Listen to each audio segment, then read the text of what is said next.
20 तारीख को अमेरिका में जो नए राष्ट्रपति चुने गए हैं, जो बाइडेन उनका शपथ ग्रहण समारोह है, लेकिन डोनाल्ड ट्रंप ने मना कर दिया है कि वो उनके शपथ ग्रहण समारोह में शामिल नहीं होंगे।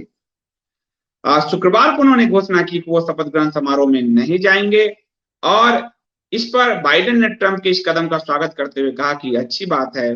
बाइडेन ने वेलिंगटन डेलावेयर में संवाददाताओं को कहा, यहाँ आने के दौरान मुझे रास्ते में बताया गया कि ट्रंप ने संकेत दिए हैं कि वो नहीं आएंगे।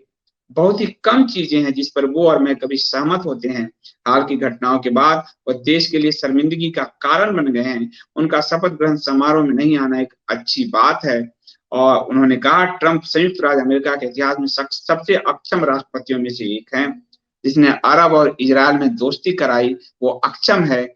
और जो बाइडेन, जिसका बेटा और जो बाइडेन खुद उपराष्ट्रपति रहते हुए, जिन पर आरोप लगे चीनी कंपनियों के साथ साठगांठ में, यूक्रेन की कंपनियों के साथ साठगांठ में, वो अपने आप को सक्षम मानते हैं।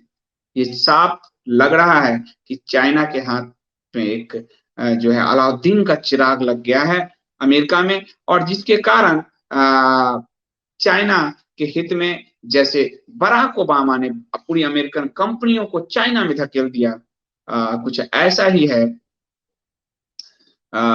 बाइडेन को लेकर कि चाइना जो है ऊपर से तो दिखा रहा है कमजोर राष्ट्रपति हैं, लेकिन अंदर अंदर खुश है। आपको हमने कल परसों ही बताया है इस मामले में कि किस तरह बाइडेन का जो बेटा है वो और चाइना की कंपनियों के बीच साठगांठ की खबरें आई, पर ट्विटर ने उसे दबा दिया था चुनाव के समय, और इसे उजागर करने वाले अखबार के अकाउंट को भी सस्पेंड कर दिया था ट्विटर ने। तो ये एक, देखते हैं अमेरिका को किस राह ले जाएंगे बाइडेन। लेकिन एक बात है कि हर विपक्षी नेता शपथ ग्रहण समारोह में रहता है, ट्रंप इस बार नहीं रहेंगे। एक और खबर आ रही है अमेरिका से, ट्रंप के खिलाफ महाभियोग की तैयारी है। ट्रंप के राष्ट्रपति से हटते ही या तो बीच में हटाने की बात चल रही है, या फिर हटते ही उनके खिलाफ महाभियोग लाया जाएगा। अमेरिका में डेमोक्रेटिक और रिपब्लिकन दोनों पार्टी के जो सांसद, दोनों पार्टी के सांसद, उनकी खुद के पार्टी के भी डोनाल्ड ट्रंप को हटाने की मांग कर रहे हैं। प्रतिनिधि सभा की अध्यक्ष नैन्सी पेलोसी ने कहा कि अगर ट्रंप को नहीं हटाया गया तो प्रतिनिधि सभा उनके खिलाफ दूसरा महाभियोग प्रस्ताव लाने पर विचार कर रही है।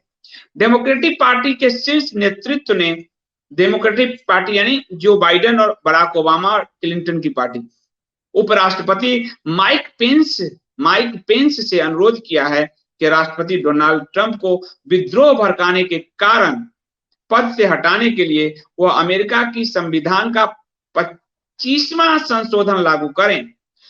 बुधवार को हजारों की संख्या में ट्रंप के समर्थकों ने कैपिटल, अमेरिकी संसद भवन कैपिटल पर हिंसक धावा बोल दिया था, और वहां कई सांसद और यहाँ तक कि ट्रंप प्रशासन के कुछ लोग भी हिंसा के थोड़े हल्के शिकार हुए, बाकी लोग मरे, 4-5, एक महिला भी मरी। तो अब ये सब चर्चा कर रहे हैं कि किसी तरह ट्रंप को हटाया जाए। राष्ट्रपति उनका कार्यकाल 20 जनवरी तक ही है। तो ट्रंप ने अमेरिकी संसद भवन में अपने समर्थकों के हिंसक हंगामे की बाद में उन्होंने कहा, निंदा भी की, इसकी भर्त्सना की, लेकिन संविधान में संशोधन कर उनको हटाने की प्रक्रिया पर अमेरिका बढ़ना चाहता है। अमेरिकी संसद के दोनों डेमोक्रेट और रिपब्लिकन दोनों जो है सांसद बढ़ना चाहते हैं। और उसने कहा, सदन के अध्यक्ष नैन्सी पेलोसी और सीनेट में डेमोक्रेटिक पार्टी के नेता चक शुमर ने एक संयुक्त बयान दिया और कहा, राष्ट्रपति ट्रंप की खतरनाक व राजद्रोह कारक गतिविधियों के चलते उन्हें पद से तत्काल हटाना आवश्यक हो गया है।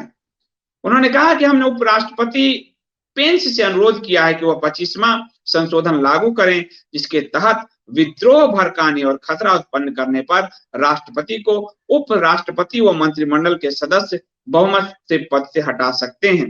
हालांकि उपराष्ट्रपति की ओर से इस बारे में अभी कोई बयान जारी नहीं हुआ है। तो देखते हैं ऊंट किस करवट बैठता है।